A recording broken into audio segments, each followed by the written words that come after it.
Assalamualaikum warahmatullahi wabarakatuh. Perkenalkan nama saya Muhammad Iqbal. Pada kesempatan kali ini saya ingin melakukan presentasi terkait UAS Sistem Multimedia. Judul yang saya angkat itu adalah implementasi sistem multimedia dalam bidang pendidikan dengan studi kasus Google Classroom. Masuk ke dalam pendahuluan, sistem informasi berkembang dengan pesat, begitu juga dengan internet. Sumber informasi tidak hanya berasal dari media cetak maupun media elektronik. Karena dengan munculnya internet yang mempunyai jangkauan yang luas dan tidak terbatas dapat dijadikan sebagai sumber daya informasi yang efektif dan cepat. Dan salah satu konsep atau bentuk penyampaian informasi adalah multimedia. Dalam menghadapi era globalisasi dan memasuki pasar bebas di dunia internasional, teknologi komputer memegang peranan yang sangat penting dalam melakukan hubungan komunikasi melalui jaringan internet dan internet secara efisien dan optimal. Pada dunia pendidikan, video digunakan secara luas dalam sistem multimedia. Video conference memungkinkan kita untuk mengadakan konferensi jarak jauh secara visual, sehingga pada para peserta seolah-olah bertemu langsung dalam suatu konferensi. Video juga merupakan komponen penting dalam distance learning, suatu metode pengajaran yang tidak lagi terikat oleh ruang dan waktu. Masuk ke dalam pembahasan sistem multimedia. Di sini dapat dilihat pada gambar multimedia itu terdapat di berbagai aspek ya, seperti di radio ada, televisi ada, dalam tutorial atau presentasi ada, film, ICT, musik, printing, game, dan juga entertainment. Masuk ke dalam pengertian dari sistem multimedia. Multimedia adalah istilah yang digunakan untuk menggambarkan penggabungan berbagai jenis media ke dalam ke satu sistem yang digunakan untuk menyampaikan informasi. Dengan kemajuan teknologi informasi dan komunikasi, sistem multimedia telah menjadi komponen penting dalam berbagai bidang, termasuk pendidikan, hiburan, bisnis, dan juga komunikasi. Berikut adalah beberapa definisi dari para ahli mengenai sistem multimedia. Yang pertama itu menurut Agnew dan Kellerman, multimedia adalah kombinasi dari berbagai media digital termasuk teks, suara, gambar, dan animasi yang memungkinkan terjadinya komunikasi dua arah antara pengguna dan juga komputer.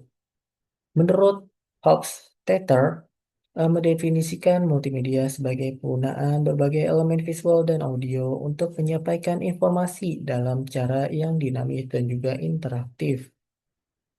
Masuk ke pembahasan konsep dasar multimedia. Dapat dilihat di gambar terdapat tiga istilahnya step ya. Yang pertama ada multimedia yang terdiri dari gambar, video, teks, audio, dan juga animasi. Lalu ke step kedua itu sistem multimedia yang terdiri dari media aset manajemen, authoring, framework, dan juga tools.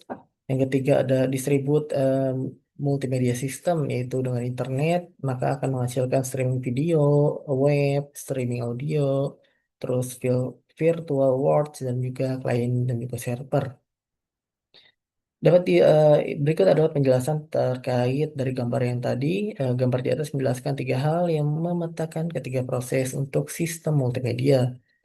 Untuk yang pertama, dalam pembuatan sebuah konten multimedia atau pembuatan multimedia, proses yang dimaksud ini akan melibatkan media digitalisasi yaitu audio, video, dan juga gambar, di mana hal ini menggunakan perangkat pengambilan dan merakit atau memprosesnya menggunakan software dan hardware yang cerdas.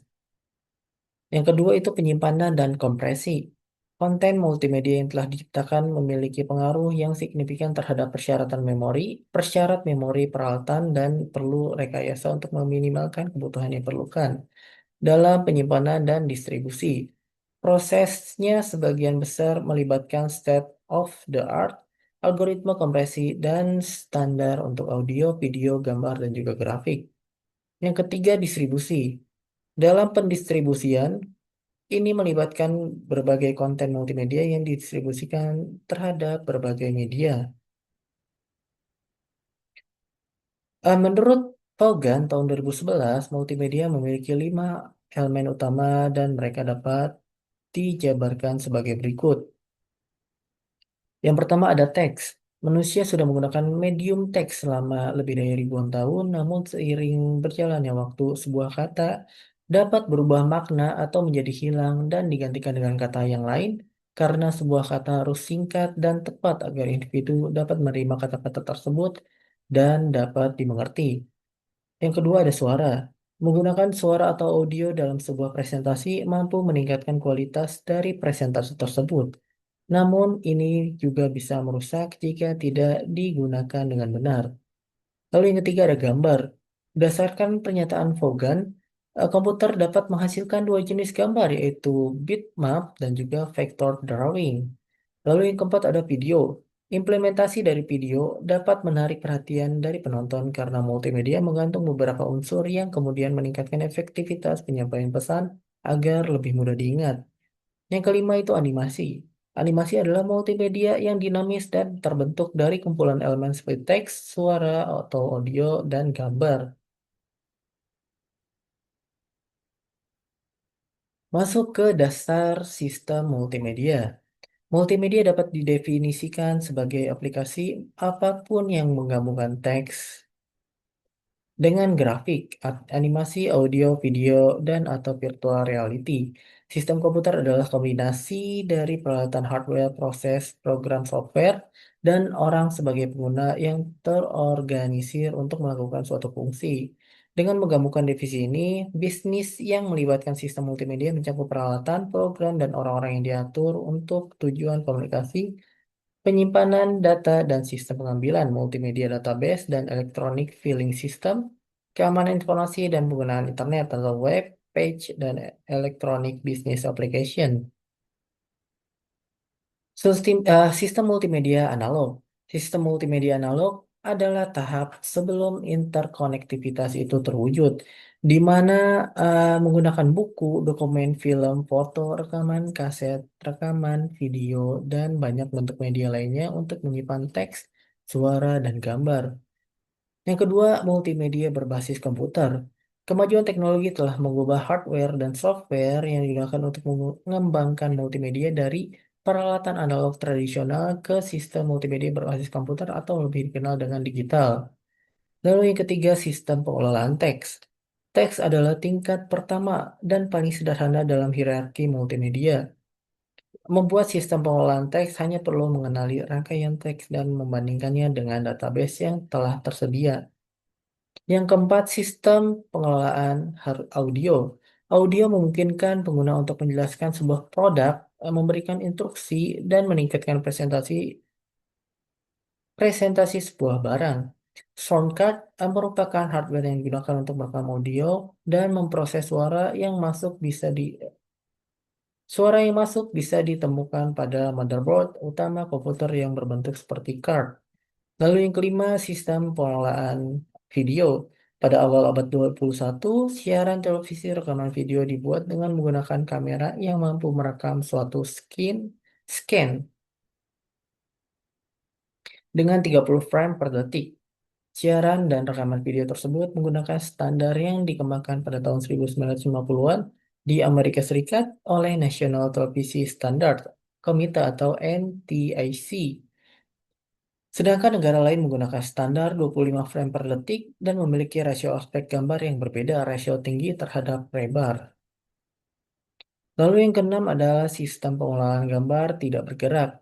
Dalam sistem multimedia, sistem pengelolaan gambar adalah salah satu pilar penting di mana ia dirancang khusus untuk menangani bentuk bisnis, grafik, gambar, atau lukisan.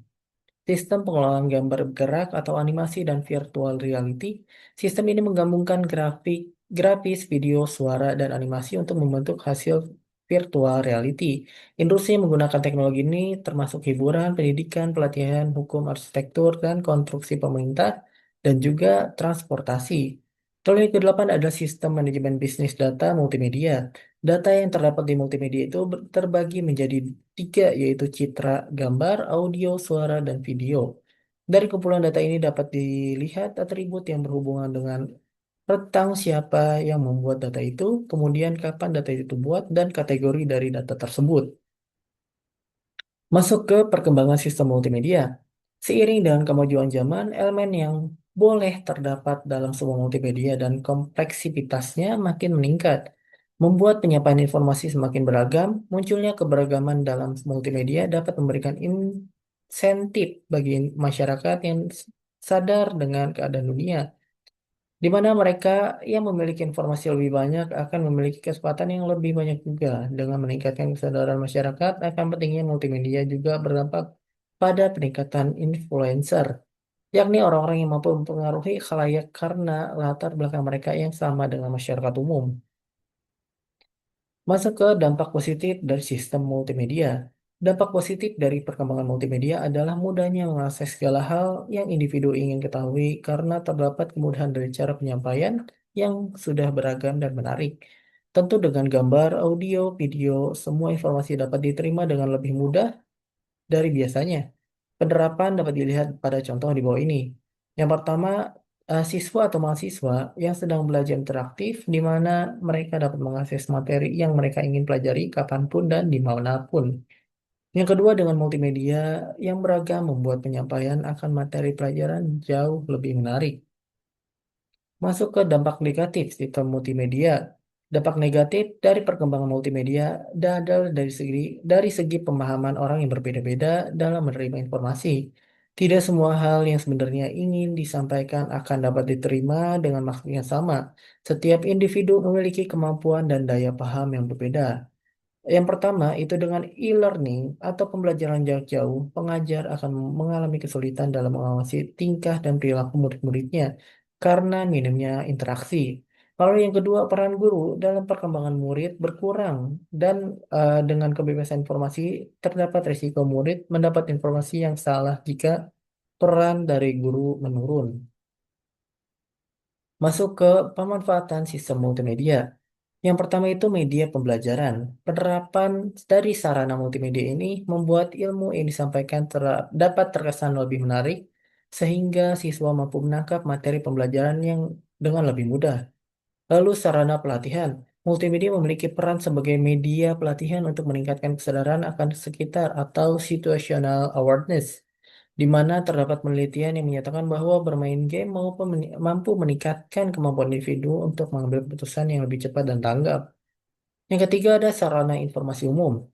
Intangible Brick dapat menggunakan multimedia untuk memudahkan mereka dalam menyebarkan informasi dengan infrastruktur di lokasi yang strategis. Lalu ada bisnis dan juga penjualan.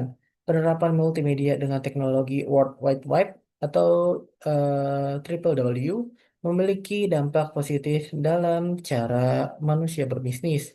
Lalu yang kelima ada memajukan ilmu kesehatan. Salah satu skenario yang memberikan pandangan positif dari multimedia adalah dalam bidang kesehatan. Lalu masuk ke pembahasan mengenai Google Classroom. Ada beberapa contoh aplikasi sistem multimedia yang dapat kita manfaatkan dalam dunia pendidikan. Salah satunya adalah Google Classroom. Google Classroom merupakan salah satu sistem manajemen pembelajaran yang ditawarkan oleh Google kepada tenaga pendidik untuk memfasilitasi pembelajaran dalam jaringan aplikasi Google Classroom didesain bagi 4 pengguna, yaitu siswa, pengajar, administrator, dan juga wali siswa. Pengajar dapat mengolah kelas, memberikan tugas, memberikan nilai, dan memberikan umpan balik. Siswa dapat memantau tugas kelas, berbagai materi, berinteraksi dalam aliran kelas atau melalui email, serta mengirim tugas. Lalu administrator dapat membuat, melihat, atau menghapus kelas di domainnya, menambahkan atau menghapus siswa dan pengajar dari kelas, serta melihat tugas di seluruh kelas di domainnya. Lalu wali siswa mendapat ringkasan email terkait tugas siswa atau mahasiswa. Fitur-fitur pada aplikasi Google Classroom. Yang pertama itu ada diskusi virtual. Melalui fitur ini, siswa dapat menjawab pertanyaan, menanggapi teman sekelas, dan juga memulai topik baru dalam pembelajaran. Yang kedua ada penugasan. Tugas yang diunduh akan disimpan kemudian dinilai pada rangkaian aplikasi produktivitas Google yang memungkinkan kolaborasi antara guru dan peserta didik atau peserta didik dengan peserta didik. Lalu ketiga penilaian. Google Classroom memiliki banyak rancangan penilaian yang berbeda-beda. Tugas yang sudah dinilai tidak dapat diedit kecuali tugas dikembalikan oleh guru. Yang keempat, komunikasi. Komunikasi dua arah dapat terjalin ketika guru mengunggah pengumuman yang dapat dikomentari oleh peserta didik. Konten yang akan dipublikasi dapat diambil dari berbagai media dalam Google seperti file dari Google Drive atau dengan YouTube. Laporan orisinalitas. Laporan orisinalitas diperkenalkan pada Januari tahun 2020. Melalui fitur ini, memungkinkan guru dan peserta didik dapat mendeteksi kata-kata yang sama persis atau mirip dengan sumber lain. Kursus arsip pada akhir semester kelas dapat diarsipkan dan secara otomatis terhapus dari beranda kelas, kemudian ditempatkan di area kelas arsip. Kelas yang telah diarsipkan hanya dapat dilihat saja, tapi tidak bisa diubah jika tetapi bisa diubah jika dipulihkan terlebih dahulu. Aplikasi seluler. Aplikasi ini tersedia untuk perangkat iOS dan juga Android. Pengguna aplikasi Google Classroom dapat melampirkan foto sebagai tugas, berbagai file dari aplikasi lain, dan mendukung akses offline. Dan juga yang kedelapan ada privacy hunting. Google Classroom sebagai bagian dari G Suite for Education tidak menampilkan iklan apapun dalam halaman untuk guru dan juga siswa. Masuk ke dalam kelebihan dan kekurangan Google Classroom. Google Classroom adalah sebuah platform pembelajaran daring yang mampu mempermudah guru dan siswa dalam mengelola pembelajaran jarak jauh.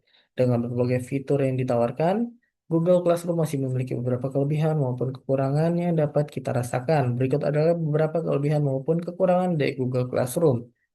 Untuk kelebihannya itu yang pertama itu kemudahan bagi pengguna, yang kedua itu integrasi dari G Suite. Yang ketiga itu untuk pemberian tugas yang mudah, lalu yang keempat itu mempermudah dalam pemantauan kemajuan siswa. Lalu untuk kekurangannya itu, yang pertama itu ya Google Classroom ini ketergantungan dengan internet, lalu fiturnya itu masih terbatas karena eh, tidak mungkin masih belum selengkap eh, yang lain gitu. Lalu yang ketiga itu ada keterampilan teknis. Lalu masuk ke kesimpulan dan saran. Sistem multimedia merupakan penggabungan berbagai elemen media seperti teks, audio, gambar, dan animasi, dan juga video yang digunakan untuk menyampaikan informasi secara interaktif dan efektif.